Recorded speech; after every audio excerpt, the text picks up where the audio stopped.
2022 was a year for the books as far as real estate is concerned. Now, I did a lot of videos this past year with housing market updates, and there has just been a lot of ups, some downs, and just a lot of craziness in between.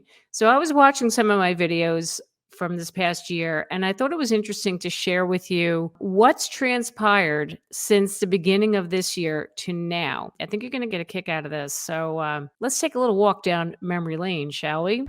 I started doing my housing market updates back in February. And since then, it's just been, oh my God, I just don't know what to expect from day to day.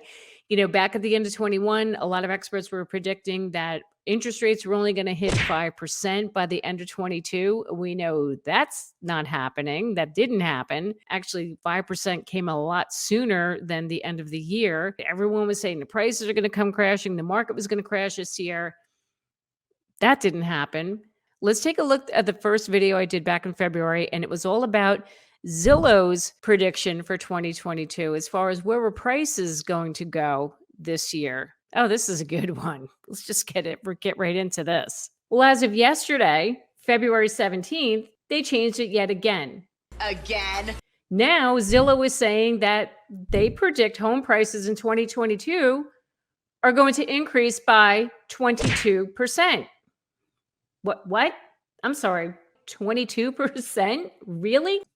Yeah, so 22%, wasn't that funny? And they said that was going to hit by May, and only because of the data that came out in January that there was hardly any homes for sale across the entire country. As a matter of fact, there was less than 1 million homes for sale in January 21, which drove the prices really high. And the demand was just over the top because interest rates were in the threes, in some cases as low as high twos. So they based that prediction off of that data, not thinking interest rates were going to go up. But again, this is Zillow. Are they ever right? I mean, okay, sometimes they are, but even back then I said it. I thought it was crazy. So look at what I talked about in that video. So they're saying that the home price growth is going to peak in May to 21.6% or round up to 22%.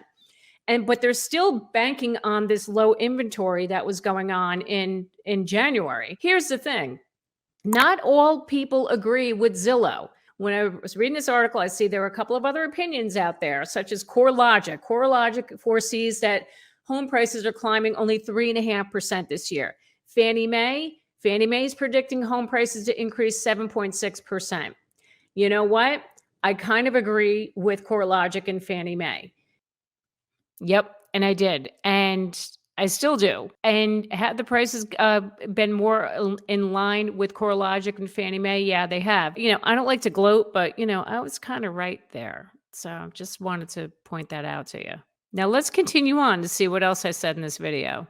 The reason CoreLogic and Fannie Mae and the Jeffrey Ottos of the world are saying this, that they're more conservative in their price growth, it's because of the interest rates.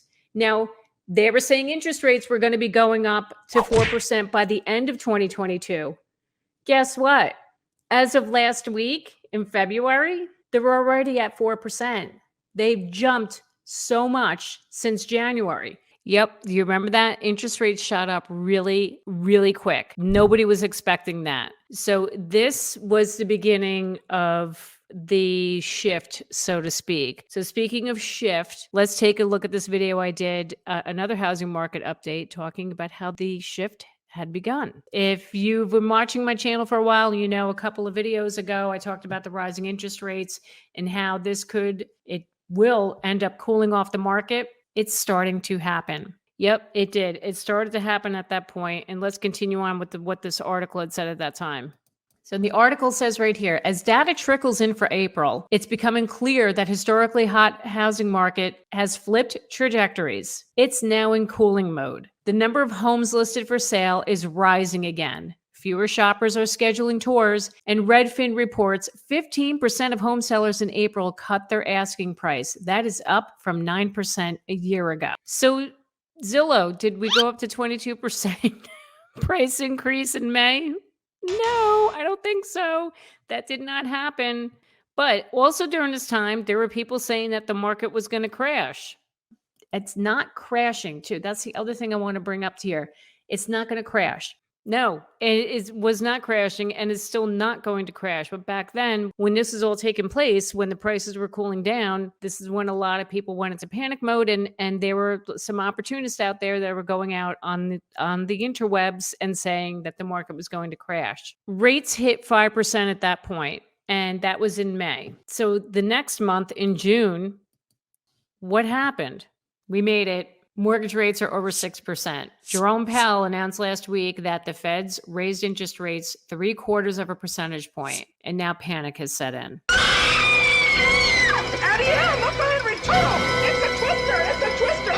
So yeah, 6% we hit in June, and they had predicted in 21 that rates were going to peak at 4 or 5% by the end of 22. Man, we hit 6%, and it like stunned everybody because I guess people weren't expecting the rates to go that high that quickly. Now, during that time, summer usually is a slower period for real estate to begin with. So we did see a slowdown there. We did see a slowdown here in Jersey too. People kind of like backed off a little bit.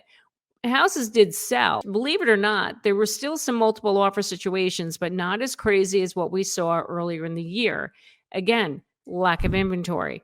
The inventory really did not improve. If there's one thing that really didn't change, it's that we saw more houses come on the market. The inventory didn't increase to the extent we thought or hoped it was going to because of the rising interest rates, right? The rising interest rates did play a role in keeping the inventory down because people had lower interest rates and they did not want to give that up. Hey, if you're enjoying what you're watching right now, you got to stop and hit the subscribe button, and also like this video. Just hit that thumbs up. It takes you 2 seconds. So go ahead and do that, and then you can move on. Thanks. So when all this happened, now they started saying there was a housing recession. So in August, did a video about it. There was a housing recession. Oh my God, here's what I had to say about that.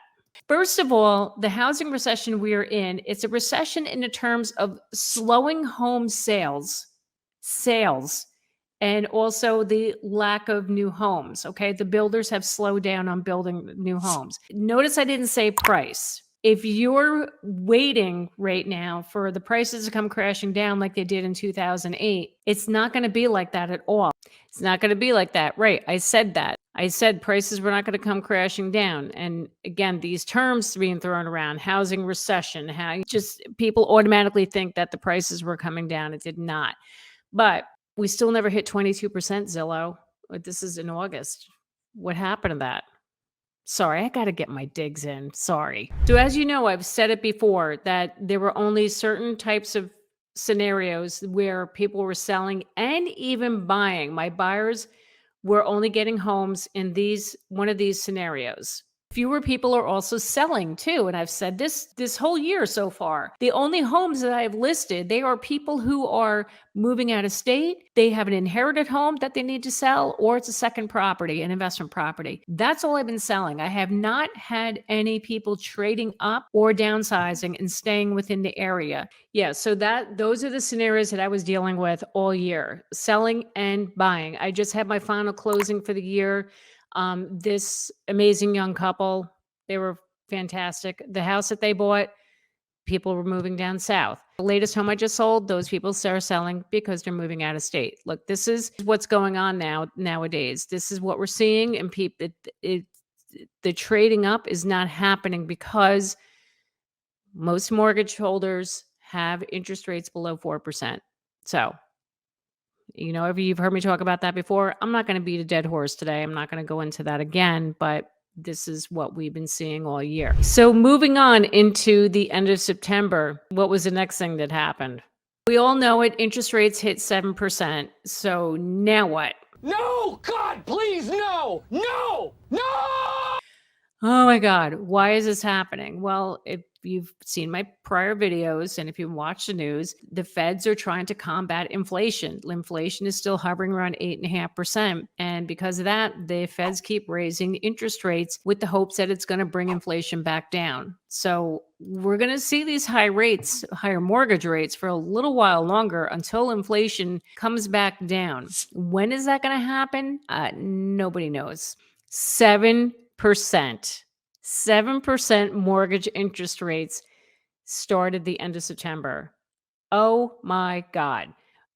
Nobody thought it was going to go up that high. And the whole reason being is that the feds had to combat inflation. So they had to get inflation down. So they kept raising the federal interest rate. Therefore, the mortgage rates were impacted. Wow, that's like a big difference from the 4 or 5% they predicted a year ago to 7% in September. Holy cow. And then from there, people were thinking it was going to go up to 8%, up to 10%. It was just insanity, insanity. And people were freaking out. So, what happened then? Let's fast forward to my most recent video.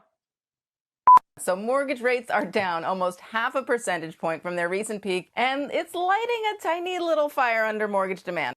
The frenzy of these rates dropping has just been, I mean, people are going nuts. They're like, oh my God, the rates are back down again. This is a great sign. Well, pump the brakes, my friends, pump the brakes. We're practically coming full circle from January of 22 to now. Rates drop back down only after a month of the 7% interest rate. So what happened? Inflation started to come down. Who thought that was going to happen? We didn't think it was going to happen. It just, who knew?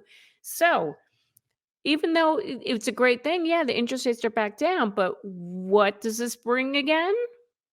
Bidding wars. I experienced those bidding wars again in November, right before Thanksgiving.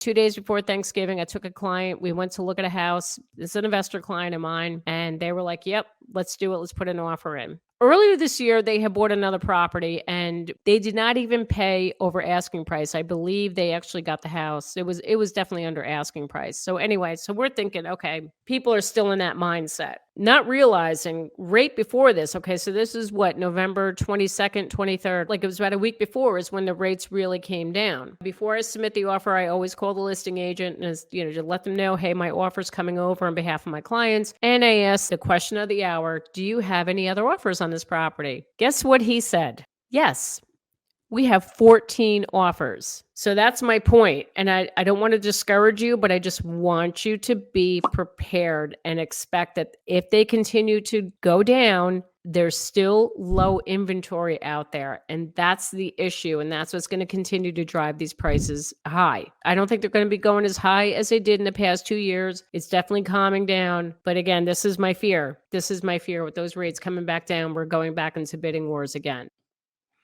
14 offers 2 days before Thanksgiving. So it's like we came full circle from January. We went from bidding war galore to slow down to rising interest rates and rates coming back down and bidding wars again. Oh my God.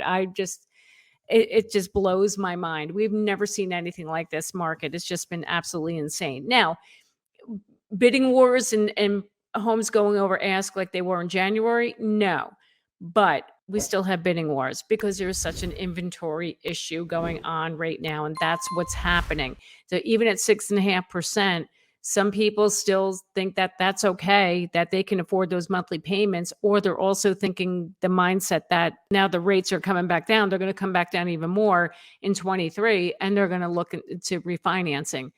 This whole year in review just proves to you how insane the real estate market was this past year. It was far beyond normal. We thought we were hitting some normalcy there for a brief period, but no, it didn't happen.